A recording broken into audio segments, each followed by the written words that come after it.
এবার কি তবে খামেনি ঠান্ডা মাথার জালের কাছে নাস্তানাবুদ হলেন মার্কিন প্রেসিডেন্ট ডোনাল্ড ট্রাম্প। শত কোটি ডলার খরচ করে B-2 বিমান পাঠিয়ে মাদার অফ অল বোম ফেলেও শেষ পর্যন্ত ব্যর্থ রইলেন মার্কিন সাম্রাজ্যবাদী এই সেনাপতি।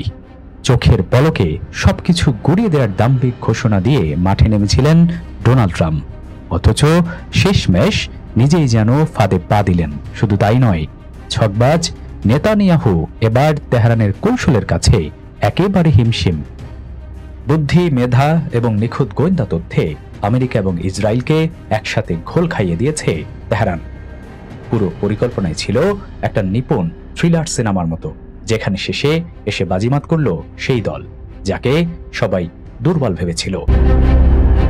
বিবিসির প্রতিবেদন বলছে, যুক্তরাষ্ট্র যদি আকস্মিকভাবে হামলা চালাতো তাহলে ইরানের প্রধান 3টি পারমাণবিক স্থাপনায় বিপুল ক্ষয়ক্ষতির সংখ্যা ছিল।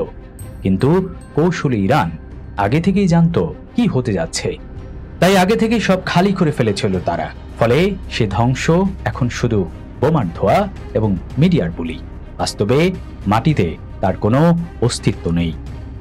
এদিকে ট্রাম্প জাতির উদ্দেশ্যে নাটকীয় ভঙ্গিতে ঘোষণা দিলেন, আমরা ইরানের পারমাণবিক সমৃদ্ধকরণ স্থাপনাগুলো একেবারে ধ্বংস করে দিয়েছি। কিন্তু এই দাবির চারপাশ ঘিরে ঘোরাফেরা করছে প্রশ্ন এবং সংশয়ের ঘূর্ণি।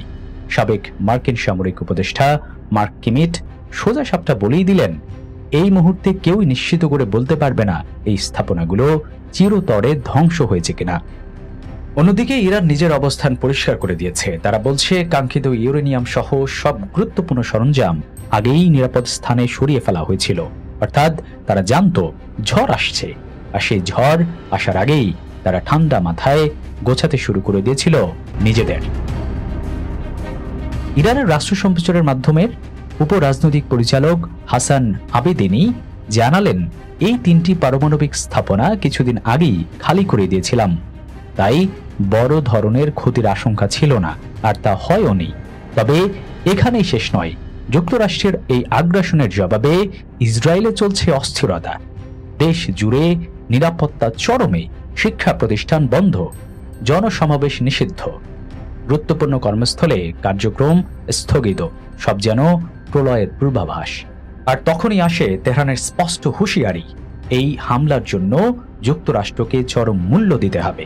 তারা সরাসরি বলছে, যদি আমেরিকা পুরোপুরি জড়িয়ে পড়ে তাহলে এই সংঘাত ছড়িয়ে পড়বে সারা অঞ্চলে, যুদ্ধের আগুনে পুড়ে যাবে গোটা মধ্যপ্রাচ্য।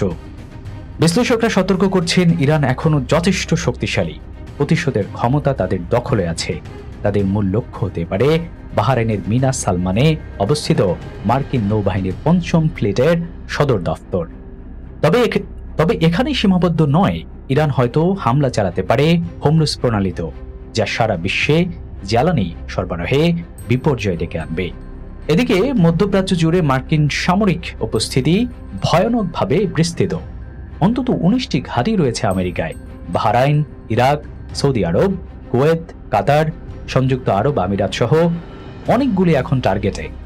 আর ইরান শুধু যুক্তরাষ্ট্রকে নয়, আঙুল তুলেছে তাদের মিত্র দেশগুলোকেও, যারা এই অঞ্চলে মার্কিন স্বার্থ রক্ষা করছে। ফলে যুদ্ধ শুধু সীমান্তে থেমে থাকবে না, ছড়িয়ে পড়বে সীমান্তের ওপারে, আকাশে বাতাসে, সমুদ্রে। ততক্ষণে আগুন জ্বলতে শুরু করবে, যা হয়তো কেউ আর থামাতে পারবে না।